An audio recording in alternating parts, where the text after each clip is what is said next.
আল্লাহ রব্বুল আলমিনের শুকর আদায় করি সবাই। আল্লাহ তাআলা আমাদেরকে রমাদানুল মুবারক এই বরকতপূর্ণ মাস দান করেছেন এবং এই মাসের আজকে দ্বিতীয় জুমায় আমরা উপনীত হয়েছি। আলহামদুলিল্লাহ।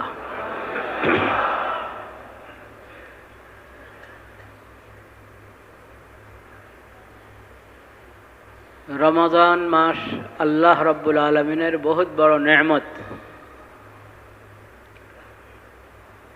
এই নেয়ামতের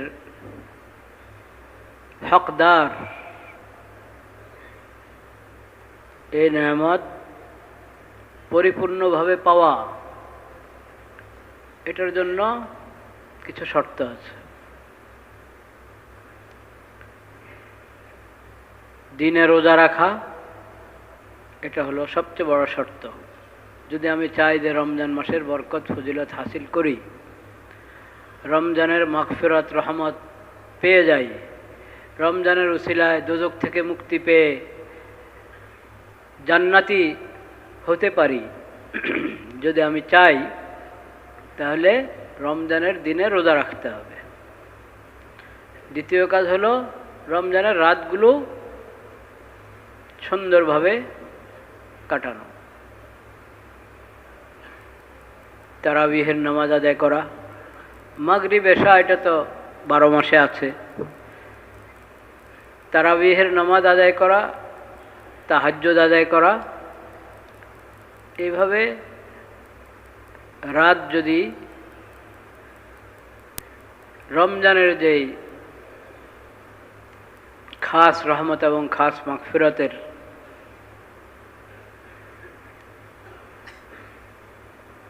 আশা রাখি আমি, তাহলে রাতের আমলগুলো রাতটাও ওইভাবে কাটানো দরকার। তৃতীয় কথা হলো গুনাহ থেকে বেঁচে থাকা, বিশেষ করে চোখের গুনাহ, হাতের গুনাহ, জবানের গুনাহ থেকে বেঁচে থাকা এবং লজ্জাস্থানকে নিয়ন্ত্রিত রাখা।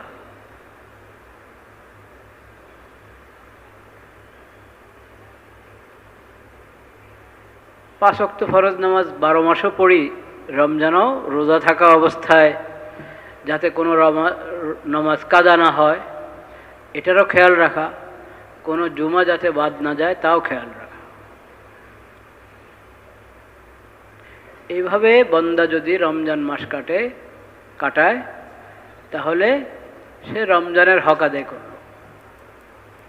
তাহলে আল্লাহ রাব্বুল আলামিনের পক্ষ থেকে রমজানের যাবতীয় সওয়াব যে ঘোষিত হয়েছে, সব সওয়াব সে পাবে ইনশাআল্লাহ।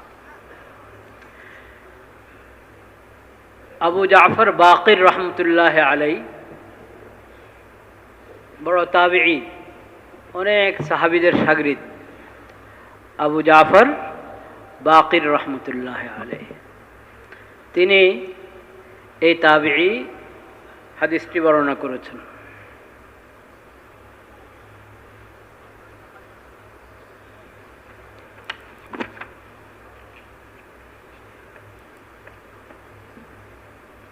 আবু জাফর বাকির রহমতুল্লাহ আলাই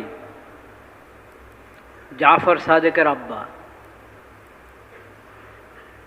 আবু জাফর বাকিরের আব্বা হলেন, তার নাম হলো আবু জাফর, তো উপনাম, নাম হলো মুহাম্মদ ইবনে আলী।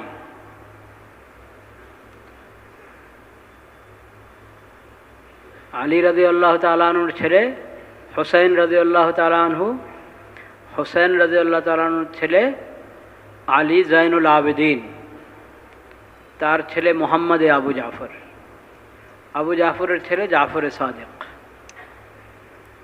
এনারা সবাই আহলুস সুন্নাহ ওয়াল জামাতের ইমাম। আহলুস সুন্নাহ ওয়াল জামাআহ এর ইমাম, এই যাদের নাম নিলাম। শিয়া সম্প্রদায় এই ইমামদের নাম ব্যবহার করে, কিন্তু তারা এই ইমামদের আদর্শ থেকে একেবারেই দূরে। শিয়া সম্প্রদায় এই ইমামদের নাম ব্যবহার করে অন্যায়ভাবে নাম ব্যবহার করে। আলী রাদিয়াল্লাহু তাআলা আনহুর আদর্শ থেকেও শিয়ারা দূরে, হোসেন রাদিয়াল্লাহু তাআলা আনহু এবং হাসান রাদিয়াল্লাহু তাআলা আনহুর আদর্শ থেকেও দূরে। আর এখন আমি যে কজনের নাম বললাম, জাফর সাদেক, তার আব্বা আবু জাফর মোহাম্মদ বাকির, তার আব্বা জাইনুল আবেদিন, জাইনুল আবেদিনের আব্বা হোসেন রাদিয়াল্লাহু তাআলা। এই ইমামদের, হাসান হোসেন তো সাহাবী, আলী রাদিয়াল্লাহু তাআলা আনহু বিশিষ্ট সাহাবী, আর ইনারা হলেন তাবেঈ। জাফর সাদেক, তার আব্বা আবু জাফর বাকির, যার হাদিসটি আমি এখন শোনাচ্ছি, তার আব্বা জাইনুল আবেদিন, ওনারা হলেন তাবেঈ। এনারা সবাই আহলুস সুন্নাহ ওয়াল জামাআহ এর ইমাম। শিয়া সম্প্রদায় তাদের নাম অন্যায়ভাবে ব্যবহার করে। এই ইমামদের কারো আদর্শের উপরে তারা, শিয়ারা কারো আদর্শই গ্রহণ করে নাই, কারো আদর্শের উপরে নেই তারা। এটা খুব ভালোভাবে জেনে রাখতে হবে আপনাদের। আহলুল বাইত, আহলুল বাইত মানে নবী পরিবারের বিশেষ ব্যক্তিবর্গ। এই আহলুল বাইত কারা? নবী করিম সাল্লাল্লাহু আলাইহি সাল্লামের স্ত্রী যারা, তারাও আহলুল বাইত। নবীজির সন্তান তো অবশ্যই আহলুল বাইত।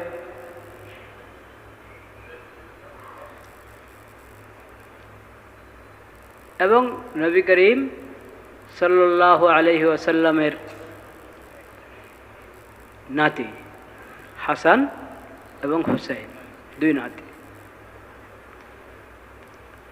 এনারা আহলুল বাইত। এনারা সবাই আহলুস সুন্নাহ ওয়াল জামাআর ইমাম। শিয়ারা অন্যায়ভাবে নিজেদেরকে দাবি করে যে তারা আহলুল বাইতের রাস্তায় আছে, আহলুল বাইতের তরিকায় আছে। এটা ভুল কথা। আহলুল বাইত এবং সকল সাহাবায়ে কেরাম নবীজির রেখে যাওয়া মত এবং পথের উপর ছিলেন, সেটার উপরে আহলুস সুন্নাহ ওয়াল জামাআহ আছেন। আহলুস সুন্নাহ ওয়াল জামাআহ ওটার উপরে আছে, ছিল, কিয়ামত পর্যন্ত থাকবে। শিয়ারা কখনো ছিল না আহলে বাইতের তরিকায়। আহলে বাইতের নাম ব্যবহার করে, আহলে বাইতের নামে নিজেরা অনেক কুসংস্কার, অনেক বেদাত বানিয়ে এগুলোকে আহলে বাইতের নামে চালিয়ে দিয়েছে এবং সেটার উপর তারা চলে আর দাবি করে তারা আহলে বাইতের লোক।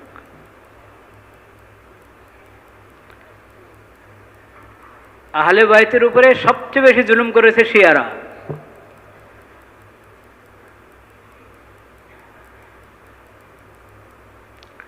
শুধু জুমার দিন যদি কাউ দিনের কথা শুনতে আসে তো কি পরিমাণ শুনবে বলেন? আজকে আমি যে কথাগুলো বললাম, অনেকে বলবো এটা শুধু দাবি করে গেলেন, বলেই গেলেন, খালি কোনো প্রমাণ দিলেন না। তো আপনি প্রমাণ শুনেন। সপ্তাহে প্রতিদিন 1-2 ঘন্টা 3 ঘন্টা করে শুনেন দিনের কথা, তাহলে তো রেফারেন্স সহ পুরো বিস্তারিত আলোচনা শুনতে পারবেন। জুমার দিন আধা ঘন্টা 40 মিনিট, ঠিক 12:30 আসতে হবে। আজকে ঠিক 12:30 এসে দেখি যে অনেকেই সুন্নতের মধ্যে আছেন। 12:30 আগে আগে সুন্নত পড়ে, নফল পড়ে শেষ করবেন। ঠিক 12:30 ইনশাআল্লাহ বয়ান শুরু হবে এবং ঠিক 1:10 বয়ান শেষ হবে ইনশাআল্লাহ। শেষ হবে বা শেষ করে দেওয়া হবে। এরপরে কবলাল জুমা যাদের বাকি আছে তারা পড়বে, অন্যরা সুন্নত। আচ্ছা, কবলাল জুমা সুন্নত পড়ার পরেও কিন্তু নফল পড়া যায়। মনে করেন যারা আগে থেকে মসজিদে আছেন, সুন্নত কবলাল জুমা সুন্নত পড়ে ফেলেছেন, এখন বয়ানের পরে আবার সময় দেওয়া হলো যে ভাই যাদের কবলাল জুমা বাকি আছে কবলাল জুমা পড়ে নেন। তা আপনি বলবেন আমি তো আগে পড়ে ফেলেছি, এখন আর আমার পড়ার কাজ নেই। না, আপনি নফল পড়তে পারেন। 2 রাকাত 4 রাকাত নফল নামাজ পড়েন, কোনো অসুবিধা নাই। কবলাল জুমা সুন্নত পড়ার পরে ফরজ পড়ার আগে যে নফল পড়লে কবলাল জুমা বাতিল হয়ে যাবে এমন কোনো কথা না। আর এমনি বসে বসে দুরূদ শরীফ পড়লাম। জুমার দিন তো যত দুরূদ পড়া যায়। দুরূদ শরীফ সপ্তাহের প্রতিদিনের আমল, প্রতিদিন প্রতি রাতের আমল, সকাল সন্ধ্যার আমল। জুমার দিনের জন্য হলো বিশেষভাবে বেশি বেশি দুরূদ পড়া। অন্য দিনের তুলনায় জুমার দিন এবং জুমার রাত্রে দুরূদ শরীফ বেশি পড়া উত্তম। সেজন্য বসে বসে দুরূদ পড়ি, তাসবিহ পড়ি, তেলাওয়াত করি।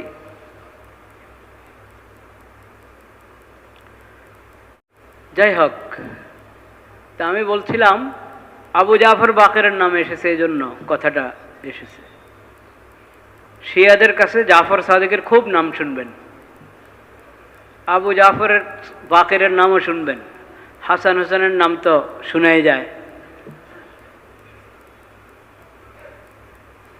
রাদিয়াল্লাহু তাআলা আনহুমা, হাসান রাদিয়াল্লাহু তাআলা আনহু, হুসাইন রাদিয়াল্লাহু তাআলা আনহু, আলী রাদিয়াল্লাহু তাআলা আনহু। আহলুল বাইত, আহলুল বাইতের নাম শুনবেন, আহলুল বাইতের আদর্শ তাদের কাছে পাবেন না। দেখি কোনো জুমা আল্লাহ রব্বুল আলামিন তৌফিক দিলে বিস্তারিত আলোচনা করতে পারি। শিয়ারা যাদেরকে ইমাম হিসাবে দাবি করে যে ইনারা আমাদের ইমাম, 12 জন ইমামের নাম তারা বলে থাকে। এই 12 জনের মধ্যে 12 নম্বর ব্যক্তির কোনো অস্তিত্ব নাই। এটা একটা ভুয়া ইতিহাস তাদের, মানে অমূলক অবাস্তব একটা কথা বলে যে 12 নম্বর ব্যক্তির জন্ম হয়ে গেছে, উনি কোনো এক গুহাতে আছেন, লুকিয়ে আছেন। বাকি যে 11 জন বাস্তব ব্যক্তি, আলী রাদিয়াল্লাহু তাআলা আনহু থেকে নিয়ে যাদের আমি জাফর সাদিকের ছেলে, এই 11 জন এনারা সবাই হলেন আহলে সুন্নাহ ওয়াল জামাআর ইমাম। শিয়ারা শুধু এনাদের নাম ব্যবহার করে, তাদের আদর্শ নাই। কোথায় জাফর সাদিক, কোথায় আবু জাফর বাকেরের আদর্শ, আর কোথায় শিয়া সম্প্রদায়? আকীদা, চিন্তা চেতনা, আমল, কোনো কিছুর মধ্যে কোনো মিল নাই। আবু বকর রাদিয়াল্লাহু তাআলা আনহু এবং ওমর রাদিয়াল্লাহু তাআলা আনহু সকল সাহাবায়ে কেরামের মধ্যে, সকল সাহাবীদের মধ্যে যে 2 সাহাবী সবচেয়ে শ্রেষ্ঠ। 1 নম্বর আবু বকর, প্রথম খলিফা, নবী করিম সাল্লাল্লাহু আলাইহি সাল্লামের প্রথম প্রতিনিধি আবু বকর সিদ্দিক। তারপরে ওমর রাদিয়াল্লাহু তাআলা আনহু, তারপরে ওসমান রাদিয়াল্লাহু তাআলা আনহু, তারপরে আলী রাদিয়াল্লাহু তাআলা আনহু, চতুর্থ ব্যক্তি। আলী রাদিয়াল্লাহু তাআলা আনহু নবীজির মেয়ে ফাতেমা রাদিয়াল্লাহু তাআলা আনহার জামাই। আলী রাদিয়াল্লাহু তাআলা আনহু হযরত আবু বকরের সম্মান করতেন, ওমর রাদিয়াল্লাহু তাআলা আনহুর সম্মান করতেন, ওসমান রাদিয়াল্লাহু তাআলা আনহুর সম্মান করতেন। ইসলামী খেলাফত পরিচালনার ক্ষেত্রে আলী রাদিয়াল্লাহু তাআলা সবসময় আবু বকর রাদিয়াল্লাহু তাআলার সঙ্গ দিয়েছেন, ওমর রাদিয়াল্লাহু তাআলার সঙ্গ দিয়েছেন, ওসমান রাদিয়াল্লাহু তাআলার সঙ্গ দিয়েছেন। শিয়া সম্প্রদায় আবু বকর, ওমর, ওসমান কাউকে মানে না, সবাইকে অবজ্ঞা করে, তাচ্ছিল্য করে, গালমন্দ করে। তাদের অনেকে, শিয়াদের অনেকে এনাদেরকে মুসলমান হিসেবেই মানে না, বলেন নাউজুবিল্লাহ। তো তুমি আলী রাদিয়াল্লাহু তাআলাকে কি মানলা? হযরত হাসান হোসেন কিভাবে গ্রহণ করেছিলেন এই 3 সাহাবীকে, এই 3 খলিফা আবু বকর, ওমর, ওসমানকে? আবু জাফর বাকের কিভাবে গ্রহণ করেছিলেন? জাফর সাদিক কিভাবে গ্রহণ করেছিলেন? আর তোমরা কোন রাস্তায় আছো? কিন্তু দেখবেন আপনি ডাক্তার, আপনার কি বলে ডাক্তারের সাথে সহযোগী যারা থাকে, সে দেখবেন হয়তো শিয়া মতবাদ গ্রহণ করে বসে আছে। আপনাকে উপদেশ দিয়ে দিয়ে নাউযুবিল্লাহ কুমন্ত্রণা দিয়ে ওইদিকে ধাবিত করার চেষ্টা আছে। বড় অফিসের মধ্যে দেখবেন বসের অধীনে এরকম কিছু লোক থাকবে, বসকে আস্তে আস্তে ঘুরায়। বাতিল দাওয়াত নিয়ে ঘুরে, দোকানে দোকানে ঘুরে, যত ব্যবসায়ী সমিতি আছে এই সমিতি সেই সমিতি দেখবেন এক দুইজন থাকবে এরকম বাতিল ফেরকার, তারা অন্যদেরকে মিষ্টি মিষ্টি কথা বলে বলে তাদের ঈমান আমল বরবাদ করে। লয়ারদের মধ্যে একজন কাদিয়ানি, বাস আস্তে আস্তে অন্যদেরকে চুপচাপে কাদিয়ানি বানাচ্ছে, কারো কোনো খবরে নেই। ভার্সিটিতে একজন লেকচারার কেমনে বক্সিবাজার গিয়ে বয়াত হয়ে কাদিয়ানি হয়ে এসেছে, ও বরবাদ করছে অন্যদেরকে।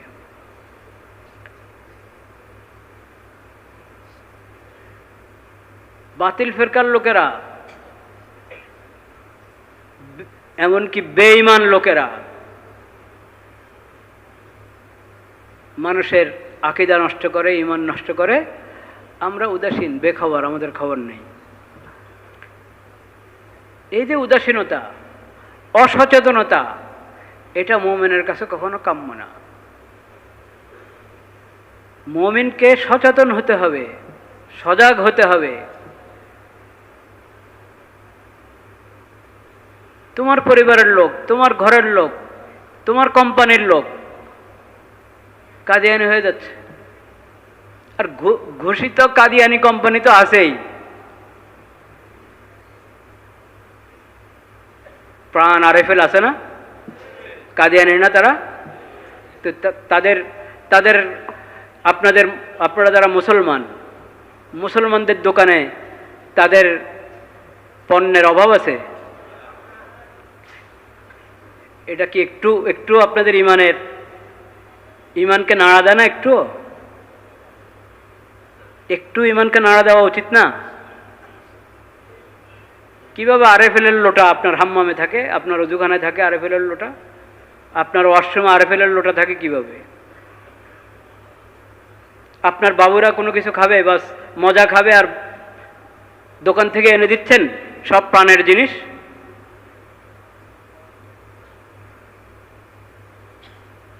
ইফতার করছেন, আপনার দস্তরখানে পানি, প্রাণের পানি, আপনার দস্তরখানে প্রাণের সামান। আপনি বলছেন আল্লাহুম্মা লাকা সুমতু আলা রিজকিকা আফতারতু, এই দোয়া পড়ছেন, আল্লাহ তোমার জন্য রোজা রেখেছি, তোমার নামে ইফতার করছি। তো আল্লাহর নামে ইফতার করছেন আল্লাহর দুশমনদের সামান দিয়ে। এই দোয়া আল্লাহর নবী আপনাকে শিখিয়েছেন, খাতামুন নবীন হযরত মুহাম্মদ মুস্তাফা সাল্লাল্লাহু আলাইহি সাল্লাম। এই আখিরি নবীর শিখানো এই দোয়া পড়ছেন ইফতারের সময়, ইফতার গ্রহণ করছেন আল্লাহর নবীর দুশমন, ইসলামের দুশমন, আল্লাহর দুশমনদের তৈরি করা তাদের ব্যবসায়ী পণ্য দিয়ে, যাতে তাদের ব্যবসা মজবুত হয় আর মুসলমানদের ব্যবসা দুর্বল হয়। কোথায় আমাদের ঈমান?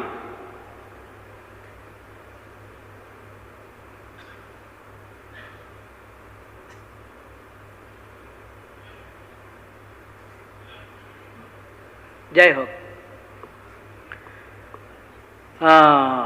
আবু জাফর বাকির মনে আছে কোত্থেকে কথা এসেছে? আবু জাফর বাকির রহমতুল্লাহ আলাইহি, ইমাম আবু হানিফা রহমতুল্লাহর উস্তাদ। ইমাম আবু হানিফা রহমতুল্লাহর শায়েখদের মধ্যে একজন আবু জাফর বাকির, এবং তার ছেলে জাফর সাদিক ইমাম সাহেবের সমবয়সী, কিন্তু ইমাম সাহেব তাকেও ওস্তাদের মতো সম্মান করতেন, ইমাম আবু হানিফা রহমতুল্লাহ আলাইহি।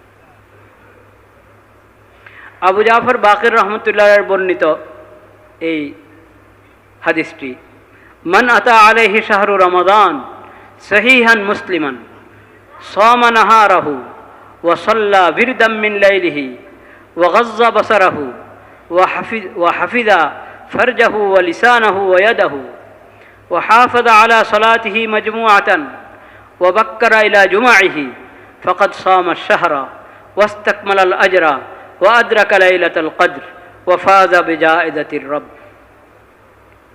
ইমাম ইবনে আবিদ দুনিয়া, মুহাদ্দিস ইবনে আবিদ দুনিয়া রহমতুল্লাহ আলাইহি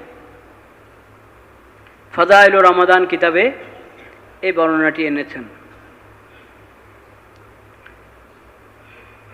এতে বলা হয়েছে, যে ব্যক্তি, যে মুসলিম রমজান মাস পেল, দিনে রোজা রাখলো, রাত্রের ওজিফা পুরা করলো। রাত্রের ওজিফা কি করলো? এই ওজিফা কি? ওজিফা কি জিনিস? ওজিফার অনেক বইপত্র দোকানে পান আপনারা। হ্যাঁ, ওজিফা বললে মানুষ বুঝে যে কিছু দোয়া দুরূদ পড়া। এবং ওজিফা নামে বইপত্রগুলোর মধ্যে বেশিরভাগ বাজারে মানুষ ওই যেসব প্রকাশক দায়িত্বশীল না, দায়িত্ববোধ নাই, যেই প্রকাশকদের মধ্যে দায়িত্বহীন প্রকাশক যারা, ওরা অনির্ভরযোগ্য অনেক ওজিফার বই ছাপায়, আর যে যেটা পায় ওটা নিয়ে পড়তে থাকে।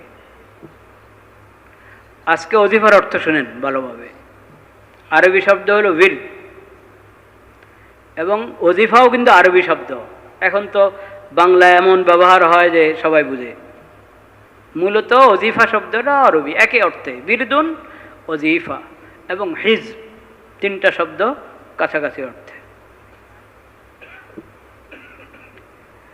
যে আমল নিয়মিত করা হয়,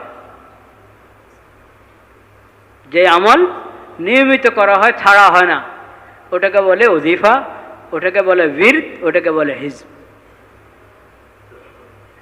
নিয়মিত করা হয়। কেন নিয়মিত করা হয়? ফরজ, ছাড়াই জানা, হারাম, ছাড়লে হারাম হবে, কবিরা গুনাহ হবে, আদায় করা ফরজ। এটা হলো সবচেয়ে বড় ওজিফা। হ্যাঁ, পালন করা ওয়াজিব, ছাড়া যায় না, এটাও ওজিফা। সুন্নতে মুআক্কাদা, ছাড়া যায় না, সুন্নতে মুআক্কাদার ব্যাপারে অবহেলা করা অন্যায়, এটাও ওজিফা। আর আরেকটা হলো নফল, মুস্তাহাব, করলে সওয়াব, ছুটে গেলে গুনাহ নাই। কখনো ছুটে গেলে কি নাই? গুনাহ নাই। করলে সওয়াব, ছুটে গেলে গুনাহ নাই, এটা নফল। কিন্তু আমি সওয়াবের আশায় এই নফলটাও নিয়মিত করি, ছাড়ি না। যদিও মাঝে মধ্যে ছেড়ে দেওয়া যায় বা না করা যায়, যেহেতু নফল, কিন্তু আমি নেক কাজ যতই করতে পারি ততই লাভ। এবং নেক কাজের একটা নিয়ম এটাও যে যতটুকু করো নিয়মিত করো। যদিও এটা নফল, না করলে গুনাহ নাই, ছেড়ে দিলে গুনাহ নাই, কিন্তু করছি তো সওয়াবের জন্য, করছি আল্লাহকে খুশি করার জন্য, আখিরাতের ভান্ডার ভারী করার জন্য। তাহলে আমি করব এবং নিয়মিত করব। ফরজ, ওয়াজিব, সুন্নতে মুআক্কাদা তো নিয়মিত করার বিধান। এটা নফলের মধ্যে নিয়মিত করার বিধান নাই, ছাড় আছে, কিন্তু আমি ওই ছাড়ের জায়গায় নিয়মিত করি। কিসের জন্য? আমার কবরের জন্য, আখিরাতের জন্য। কারণ অজান্তে কত গুনাহ করে ফেলছি, এগুলোর কাফারা এই সব নফলের দ্বারা হয়ে যাবে। সেজন্য এই নফলগুলো আমি করি এবং নিয়মিত করার চেষ্টা করি। এটা হলো আসল ওজিফা। এটা কি? ফরজ, ওয়াজিব, সুন্নতে মুআক্কাদা এগুলো তো বড় ওজিফা। আসল ওজিফা কি জন্য? যেটার মধ্যে আমার ছেড়ে দেওয়ার অবকাশ আছে কিন্তু আমি ছাড়ি না। বুঝেন নাই? যেটাতে ছাড়ার অবকাশে নাই, ওটাতে আমি ছাড়বো কিভাবে? ওটা তো করতেই হবে, করতে বাধ্য আমি শরীয়তের দিক থেকে। কিন্তু যেটা শরীয়ত আমাকে ছাড় দিয়েছে, মাঝে মাঝে ছাড়তে পারো বা না করলে না করতে পারো, সেটা আমি স্বেচ্ছায়, আল্লাহ আপনি খুশি হবেন, রব্বিল তারদা, সেজন্য আমি করতে চাই। এবং যখন করা শুরু করলাম, তো আমার নবী করিম সাল্লাল্লাহু আলাইহি সাল্লাম, নবীজি বলেছেন যে আমল অল্প হলেও ওটাই ভালো যেটা নিয়মিত করা হয়। যেটা কি? নিয়মিত। তো আমি এটা নফল, আমি না করতে পারি, ছাড়তে পারি, কিন্তু যেহেতু আমি করছি আল্লাহকে খুশি করার জন্য, আমার কবর হাসরের ফায়দার জন্য, সেজন্য এটা আমি নিয়মিত করব। এই নিয়মিত এই আমলটাকে আমি করছি, এটার নাম হলো ওজিফা। এটার নাম কি? তাহলে ওজিফা শব্দের মধ্যেই কথা আছে যে এটা নিয়মিত আদায় করি। আমি কি করি? নিয়মিত আদায় করি। নিয়মিত আদায় করা হয়, এই জন্য এটার নাম ওজিফা। এখন এই ওজিফা কি? যেগুলো ফরজ, ওয়াজিব, সুন্নত, মুআক্কাদের তো আর বলার দরকার নেই। ওটা তো নির্ধারিত ওজিফা, শরীয়তের পক্ষ থেকে নির্ধারিত ওজিফা। আর যে ওজিফা নফল ওজিফা, নফল ওজিফা হলো শরীয়ত এটাকে সুন্নতে মুআক্কাদাও করে নাই। ফরজ ওয়াজিব তো নাই, সুন্নতে মুআক্কাদাও ঘোষণা করে নাই, এটাকে নফল হিসাবে রেখেছে। কিন্তু আমি এই নফলটা আমার ফায়দার জন্য, আল্লাহকে রাজি করার জন্য আমি নির্ধারণ করে নিলাম যে না, এটা আমি নিয়মিত করব। দৈনিক আমি 100 বার সুবহানাল্লাহ পড়ব, দৈনিক 100 বার আলহামদুলিল্লাহ পড়ব, দৈনিক 100 বার আল্লাহু আকবার পড়ব, দৈনিক 100 বার লা ইলাহা ইল্লাল্লাহ এই কালিমা পড়ব, দৈনিক 100 বার আস্তাগফিরুল্লাহ পড়ব, দৈনিক 100 বার দুরূদ শরীফ পড়ব। আল্লাহুম্মা সাল্লি আলা মুহাম্মাদিন নবিয়্যিল উম্মি ওয়া আলিহি ওয়া সাল্লিম তাসলিমা। আমি নির্ধারণ করে নিলাম আমার জন্য, মানে শরীয়তের অনুমতিতে। শরীয়তের অনুমতি ছাড়া নিজের বানানো ওজিফা না, শরীয়ত দিয়েছিল নফল হিসাবে।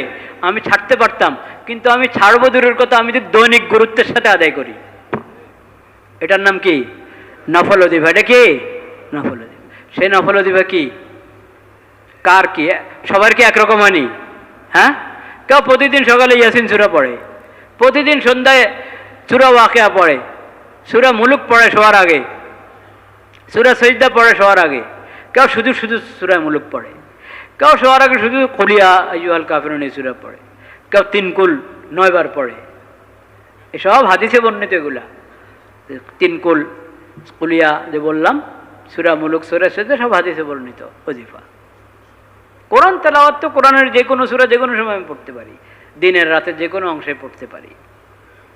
কিন্তু আমি যতটুকু আমার ওজিফা বানালাম, চেষ্টা করবো ওটা যাতে কি না হয়,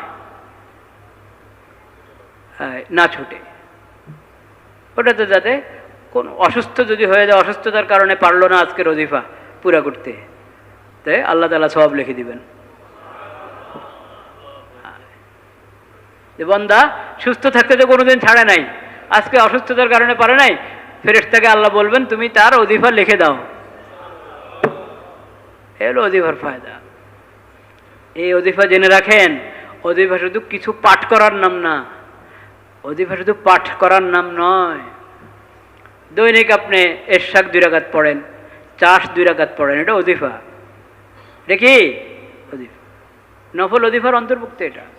আউয়াবিন 4 রাকাত 6 রাকাত পড়েন, আরও বেশি পড়েন, ওজিফা। দৈনিক তাহাজ্জুদ পড়ছেন, এটা ওজিফা। এই ওজিফার ব্যাপারে নবী করিম সাল্লাল্লাহু আলাইহি ওয়াসাল্লাম বলেছেন, মান ফাতাহু হিজবুহু মিনাল লাইল। রাতের যে ওজিফা ছিল, ওই ওজিফা আজকে কোনো কারণে ঘুম ভাঙে নাই, তাহাজ্জুদটা পড়তে পারে নাই। নবীজি বলেছেন দিনে এক সুযোগে পড়ে নাও।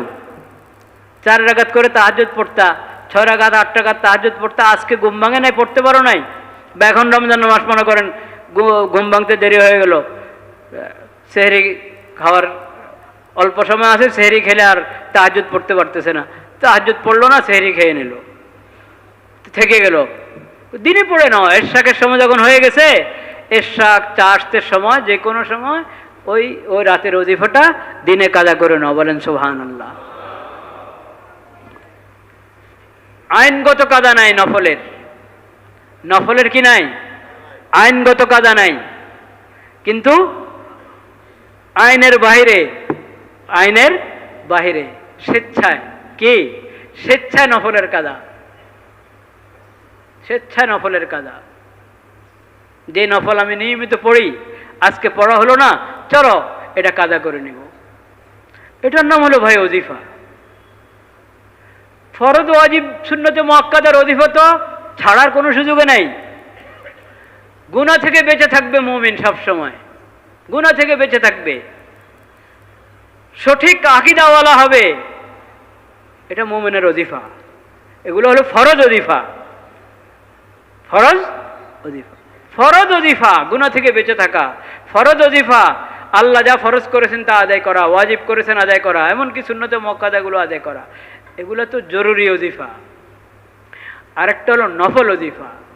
আল্লাহর নেক বান্দারা নফল ওজিফার মধ্যেই কোনো কি করে না, অবহেলা করে না।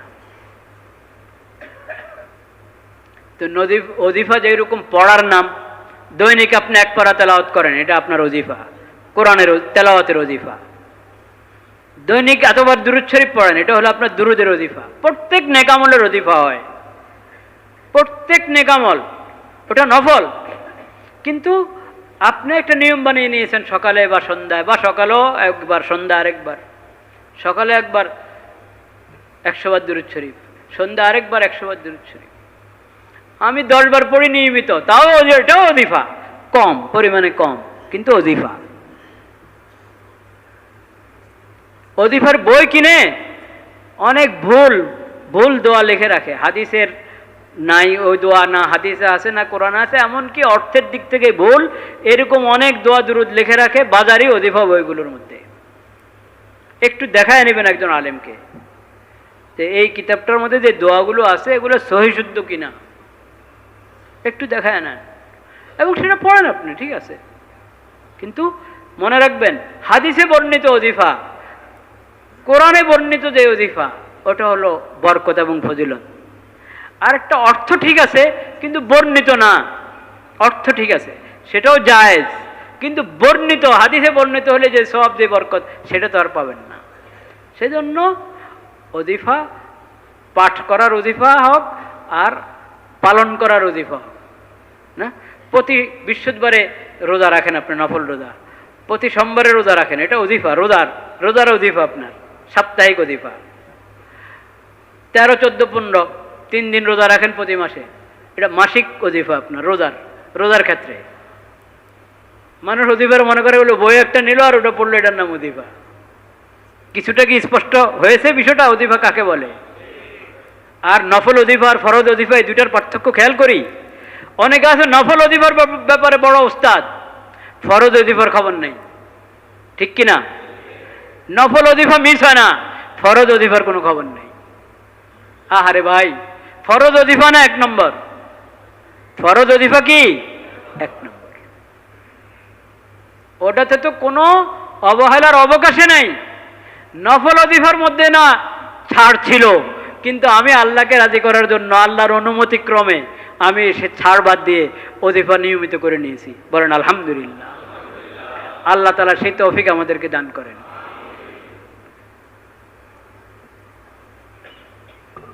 তো আবু জাফর বাকের বর্ণিত হাদিসটি পড়ছিলাম, যে মুসলমান রমজান মাস পেল, দিনের রোজা রাখলো, রাত্রের ওজিফা পুরা করলো। এখন রমজানের রাত্রের ওজিফা বলেন, তারাবির নামাজ আছে কিনা এটাতে? তারাবির নামাজ কি এটা নফল ওজিফা না সুন্নতে মুআক্কাদা? সুন্নতে মুআক্কাদা। ওয়াগাজ্জা বাসারাহু, চোখের হেফাজত করলো। রমজানের রাতও রমজানের দিনও চোখের হেফাজত করলো। চোখ নিচা, হাঁটার সময় চোখ নিচের দিকে, বসে আছি বাসে, বসে আছি গাড়িতে, চোখ নিচের দিকে। খামাখা কেন ডানে বামে সামনে খালি তাকাইতে থাকবো? খামাখা তাকাইতে গেলে তো অপ্রয়োজনীয় জিনিসের উপরে নজর পড়তে পারে, নজরের অন্যায় ব্যবহার হতে পারে, যেদিকে তাকানো গুনাহ, এমন কিছু নজরে পড়তে পারে। এখন তো মানে নজর নষ্ট করার জন্য, দৃষ্টির গুনার জন্য, চারপাশের সরঞ্জামের কোনো কি শব্দ বলবো, কোনো অভাব আছে নাকি? বিজ্ঞাপনের ফরমার রাস্তার পাশে। আরে বিজ্ঞাপনের মধ্যে কেন ছবি দিয়ে রাখবে? আমাদের মা বোনের ছবি কেন বিজ্ঞাপনে থাকবে? আমাদের মা বোনদের ছবি বিজ্ঞাপনে থাকবে কেন?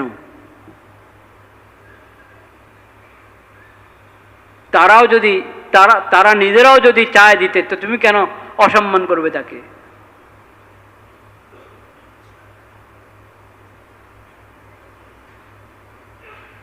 নারীবাদীরা কোনোদিন প্রতিবাদ করে এটার উপর? প্রতিবাদ করা উচিত কিনা? উচিত।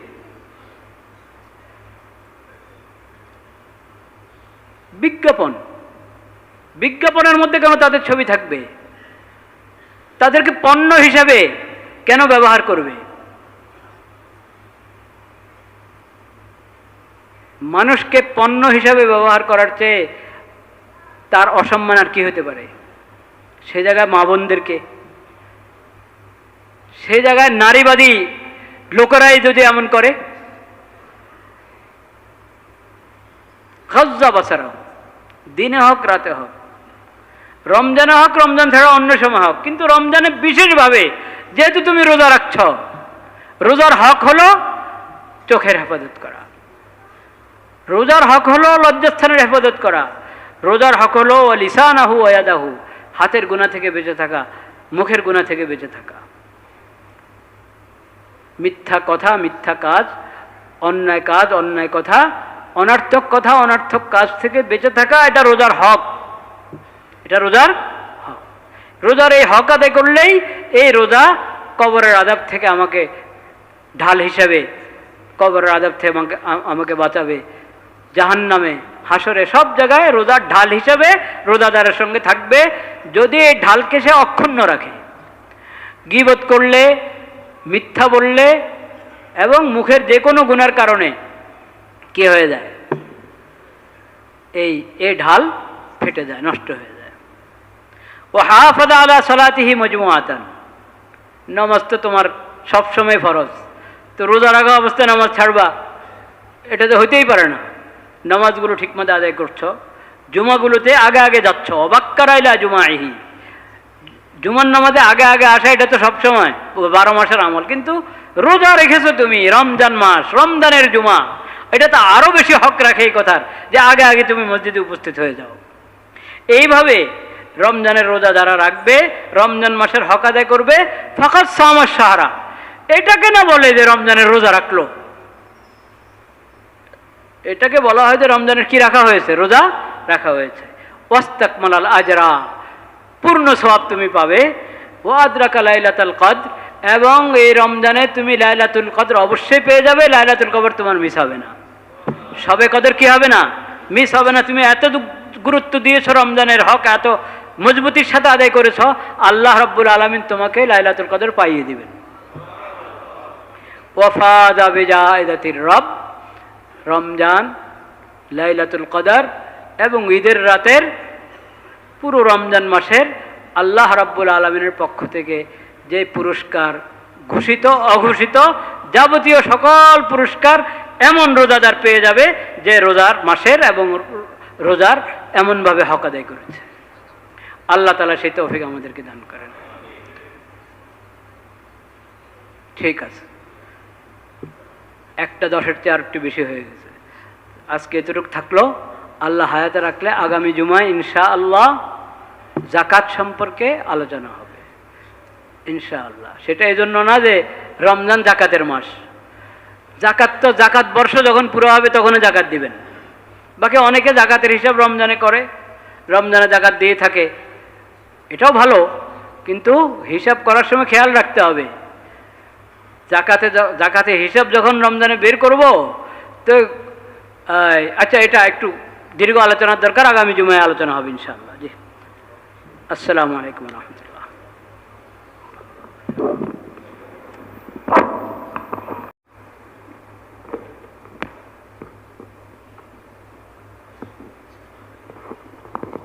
আল্লাহু আকবার,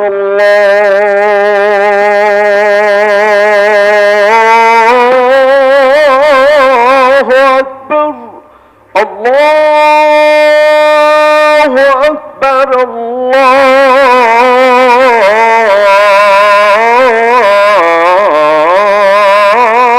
আল্লাহু আকবার। আশহাদু আল লা ইলাহা ইল্লাল্লাহ,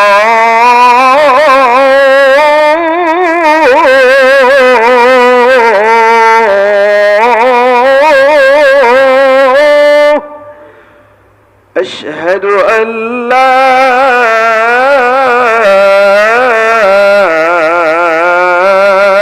ইলাহা ইল্লাল্লাহ।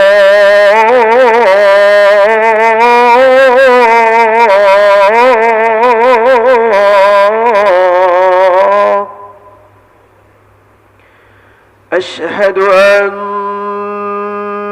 محمدا رسول الله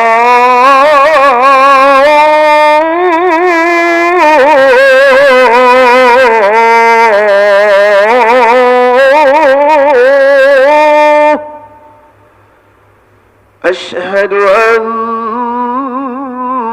محمدا رسول الله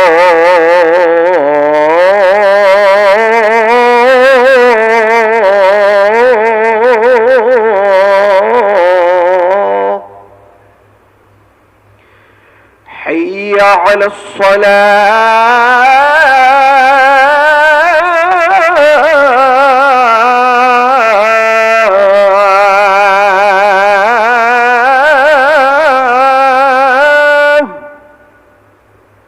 حي على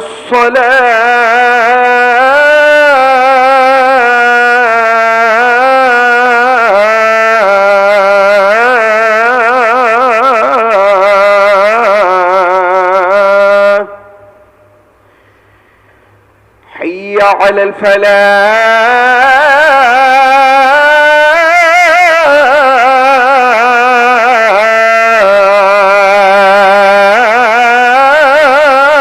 الفلاح حي على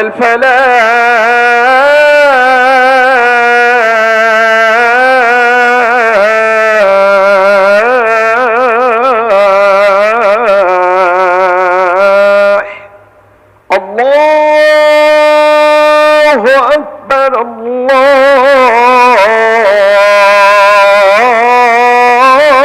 الله أكبر لا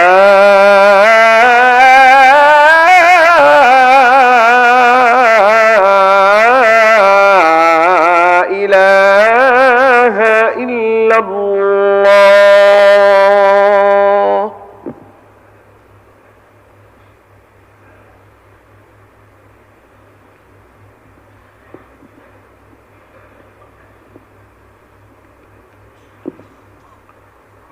الحمد لله نحمده ونستعينه ونستغفره ونؤمن به ونتوكل عليه ونعوذ بالله من شرور أنفسنا ومن سيئات أعمالنا من يهده الله فلا مضل له ومن يضلل فلا هادي له وأشهد أن لا إله إلا الله وحده لا شريك له وأشهد أن محمدا عبده ورسوله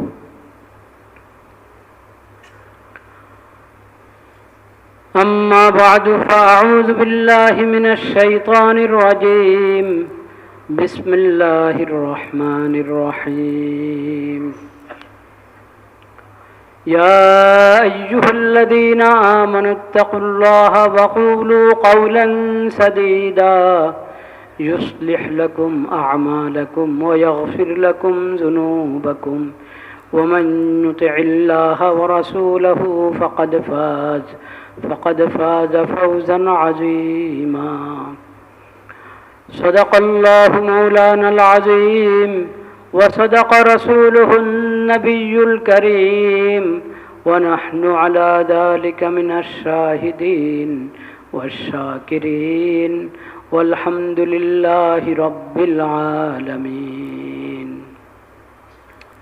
কেন জানি আমরা এটা বুঝতে চেষ্টা করি না খুতবার সময় অন্য কোনো কাজ করা হারাম এদের কোনো একজন মোবাইল নিয়ে দাঁড়িয়ে আছে ওই কোনায় আরেকজন বসে বসে মোবাইল উঠে রাখছে এখানে আরেকজন মাঝখানে আরেকজন এখন একজন একবার পুরো বড় ক্যামেরা নিয়ে একজন এসে এখানে বসে আছে না কথা বলবেন না অন্যদের জন্য কথা বলা যায় নাই খুতবার সময় খতিব শুধু কোনো গুনার কাজ কোনো অন্যায় কাজের ব্যাপারে সতর্ক করতে পারেন খতিব খুতবা বিরত বন্ধ রেখে অন্যদের জন্য খুতবা চলা অবস্থায় না কথা বলা যায় না কোনো কাজ করা যায় এটা সবাই খেয়াল রাখি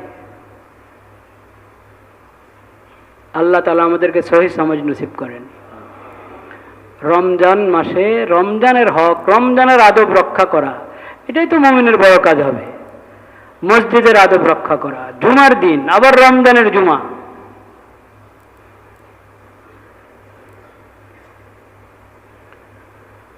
ইবাদাল্লাহ ইবাদাল্লাহ রাহিমাকুমুল্লাহ উযকুরুল্লাহ যিকরান কাসীরা ওয়াসাব্বিহুহু বুকরাতান ওয়া আসীলা ওয়া'লামু আন্না আত-তাওহীদা রা'সুত তাআত ওয়া আন্না আত-তাকওয়া মিলাকুল হাসানাত ফাওয়াহহিদুল্লাহ ইয়া ইবাদাল্লাহ ওয়া'বুদুল্লাহ লা তুশরিকু বিহি শাইআ ওয়াসাল্লু খামসাকুম ওয়াসুমু শাহরাকুম ওয়া'আদ্দু যাকাতা আমওয়ালিকুম ওয়াহুজ্জু বাইতা রাব্বিকুম তাদখুলু জান্নাতা রাব্বিকুম ইনশাআল্লাহু সুবহানাহু ওয়া তাআলা। ইবাদাল্লাহ ইন্না হাযা আশ-শাহর শাহরুন আযীমুন মুবারাক قد ذهب منه بعضه وبقي بعضه فاشكروا الله على ما مضى واقدروا ما بقي من هذا الشهر حق قدره واعلموا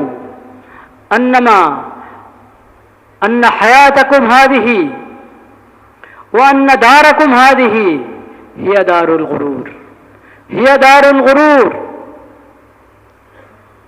وإن الدار الآخرة لهي الحيوان فإن شكرتم الله سبحانه وتعالى وذكرتموه بالطاعة والشكر والإنابة فزتم بالحياة الآخرة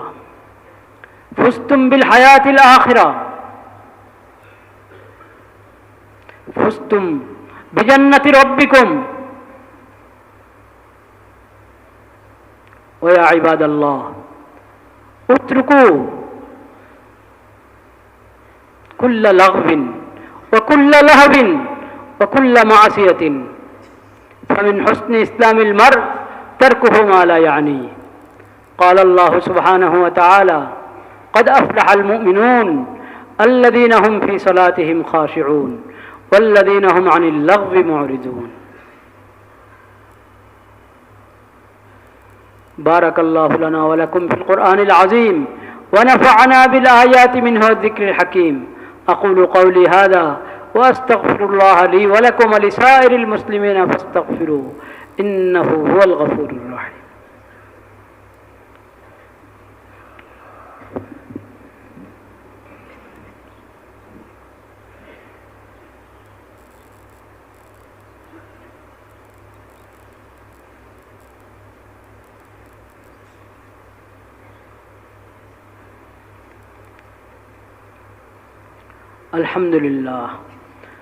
الحمد لله وحده والصلاة والسلام على من لا نبي بعده وأشهد أن لا إله إلا الله وحده لا شريك له وأشهد أن محمدا عبده ورسوله.